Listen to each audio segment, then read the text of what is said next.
Big TV భక్తి సమాచారం WhatsApp ఛానల్లో జాయిన్ అవ్వండి. అన్ని విశేషాలు ఎప్పటికప్పుడు తెలుసుకోండి.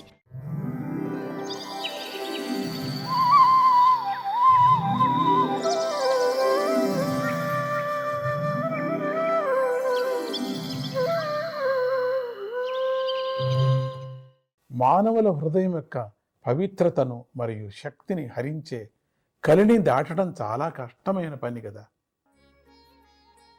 సముద్రాన్ని దాటాలి అనేవారికి పడవ నడిపేవాడు కనిపించినట్లుగా ఈ కలిని దాటాలని కోరిక గల మాకు భగవంతుడు నిన్ను చూపించాడు. యోగీశ్వరుడు, బ్రహ్మవేత్తలలో గొప్పవాడు, ధర్మాన్ని కవచంలాగా రక్షించేవాడు అయిన శ్రీకృష్ణుడు అవతారాన్ని చాలించి తన స్వస్వరూపాన్ని పొందగా ఇప్పుడు ధర్మం ఎవరిని ఆశ్రయించి ఉంది? ఈ విషయాలు అన్నిటినీ మాకు తెలుపగలవు అని శౌనకాది మహర్షులు సూత మహర్షిని ప్రార్థించారు. శౌనకాదుల ప్రశ్నను బట్టి శ్రీకృష్ణుడు అప్పటికే తన అవతారాన్ని చాలించి ఉన్నాడని అర్థమవుతుంది. ఇంతటితో మొదటి స్కంధంలోని మొదటి అధ్యాయం పూర్తి అయ్యింది. ఈ అధ్యాయంలో భగవంతుడి గొప్పతనము, అవతార లక్ష్యము మరియు ఉత్తమ శిష్యుడి లక్షణాలు ప్రశ్నించే విధానము స్పష్టంగా తెలుపబడ్డాయి. ప్రసన్నం చేసుకుంటే వారు రహస్య విషయాలను మనకు తెలుపుతారని కూడా బోధింపబడింది. బాగా బోధించబడింది, బాగా వినటం మనం కూడా శ్రద్ధగా అలవాటు చేసుకుందాం. ఓం నమో నారాయణ. రెండవ అధ్యాయము. ఈ అధ్యాయంలో సూతుడు బదులు చెప్పటము, భగవంతుడి కథలను వినటంతోనూ కీర్తన చేయటంతోనూ కలిగే గొప్ప మేలు, భక్తికి గల మహాత్మ్యము అనేవి తెలుపబడ్డాయి. అలా మహర్షుల ప్రశ్నలను విని రోమహర్షణ పుత్రుడైన సూత మహర్షి చాలా సంతోషించి ఇలా బదులు చెప్పసాగాడు. యం ప్రభ్రజంతమనుపేతమపేత కృత్యం ద్వైపాయనో విరహ కాతర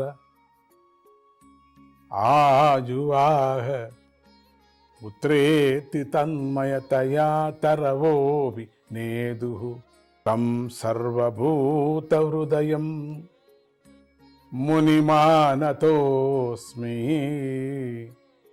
సూతుడు ఇలా పలికాడు. జ్ఞాని అవటం చేత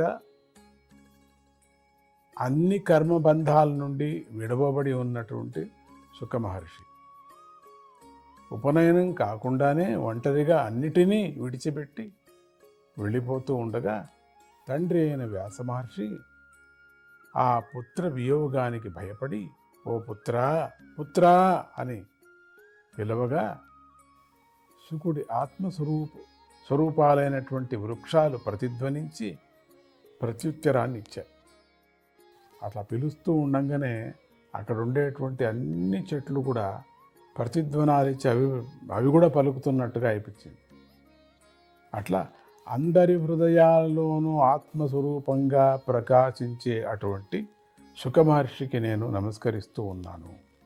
శుకమహాముని అంటూ ఉండగానే ఉండినటువంటి ఏదేది చెట్లు కానీ, అక్కడ ఉండేటువంటి కొండలు కానీ, రాళ్ళు కానీ, ఏదేది ఉన్నాయో పశుపక్షులు అన్నీ కూడా అనివే ఒకే ఆత్మలాగా ఉండిపోతున్నాయి. అన్నీ పురాణాలలో రహస్యమైన భాగవతం అసాధారణమైన శక్తిని కలిగి ఉంది. వేదాలన్నిటి సారమైన ఈ భాగవత మహాపురాణం సంసారమనే చిమ్మ చీకటిని దాటాలని కోరుకునే వారికి ఆత్మతత్వాన్ని ప్రకాశింపజేసే దీపం లాంటిది భాగవతం.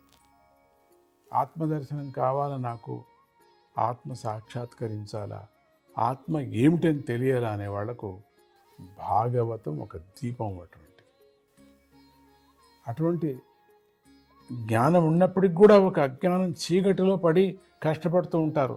నాకు ఆత్మజ్ఞానం కాలేదు, నాకు ఆత్మ దర్శనం కాలేదు, నేను ఇంకా అజ్ఞానంగానే ఉన్నాను, నాకు పరమాత్ముడి యొక్క తత్వం తెలియకపోతున్నది అనే ప్రతి ఒక్క జీవికి కూడా భాగవతం ఒక దీపం వంటిది.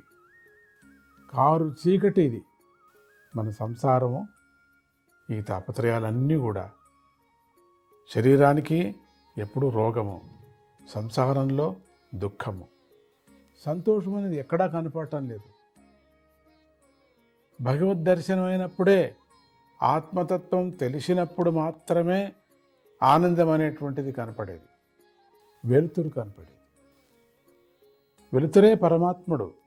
అటువంటి వెలుతురు ఆత్మను అనేటువంటి స్వామి విచారంగా కనపడాలంటే మీరు భాగవతాన్ని వినాలా, పారాయణం చేయాలా, భాగవత మహత్యాన్ని మీరు తెలుసుకోవటానికి ప్రయత్నం చేయాలా. ఎంత అద్భుతంగా, ఎంత ఘంటాఘోషంగా చెప్తున్నారు ఇక్కడ. అటువంటి దీపం ఇది, చీకటిలో దీపం అన్నారు. దీన్ని వ్యాసపుత్రుడైన సుఖమహర్షి పరమదయతో బోధించాడు మనకు. సుఖమహర్షి ఏ ఆత్మదర్శనం చేయించాలంటే ఆయనే. ఎందుకంటే ఆయన చెప్పినటువంటి భాగవతం అటువంటిది, గొప్పతనాన్ని చెప్తూ వస్తుంది. ఆత్మతత్వాన్ని, ఆత్మదర్శనాన్ని చేయించేటువంటి సుఖమహర్షి మనకు పరమ దయతో కరుణించాడు దాన్ని, ఈ భాగవతాన్ని. లేకపోతే మనకు ఈ చీకట్లోనే ఉండాల్సి వస్తుందేమో. అటువంటి పరమ దయా సముద్రుడైనటువంటి ఆ సుఖమహర్షి, గొప్ప మునులకు కూడా గురువైన ఆ సుఖమహర్షిని నేను శరణు పొందుతున్నాను అనేది మనకు అర్థమవుతుంది.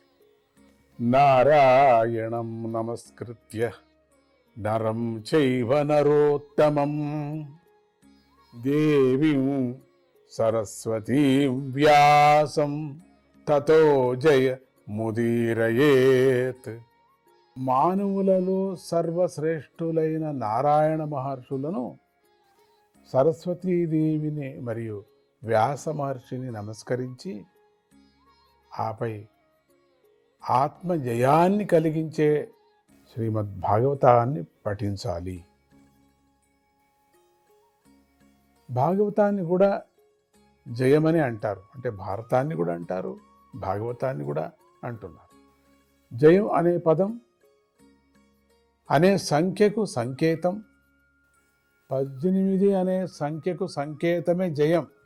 మహాభారతంలో 18 పర్వాలు ఉన్నాయి కదా, శ్రీమద్భాగవతంలో 18,000 శ్లోకాలు ఉన్నాయి. అందువల్ల ఈ రెంటిని జయమనే అంటారు. పై విధంగా భాగవత కర్త అయినటువంటి వ్యాస మహర్షిని, సుఖమహర్షిని భాగవత పురాణాన్ని ధ్యానించి సూత మహర్షి ఇలా చెప్పసాగాడు. ఓ మహర్షులారా, మీరు లోకాలకు మేలు చేసే శ్రీకృష్ణుడికి సంబంధించిన చక్కని ప్రశ్నను అడిగారు. మీ ప్రశ్నతోనే నాకు మనశ్శాంతి కలిగింది. సవై పుంసాం పరో ధర్మో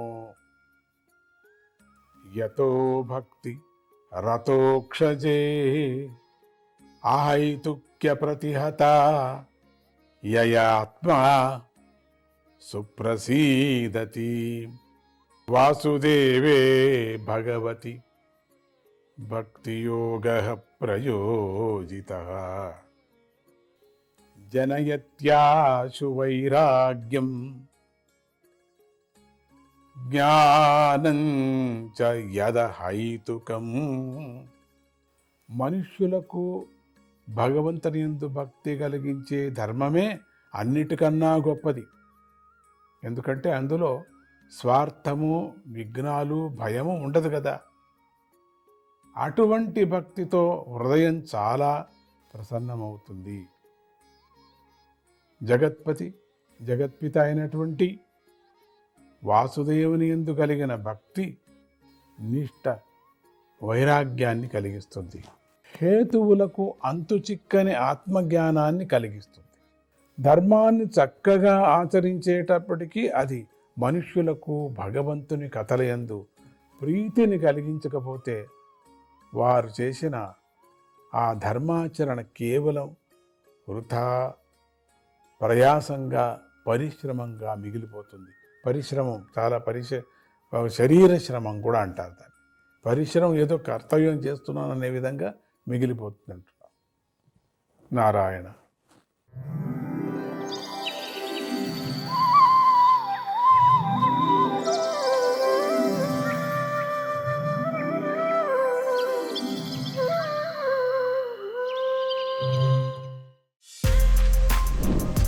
For more videos like this, subscribe Big TV channel.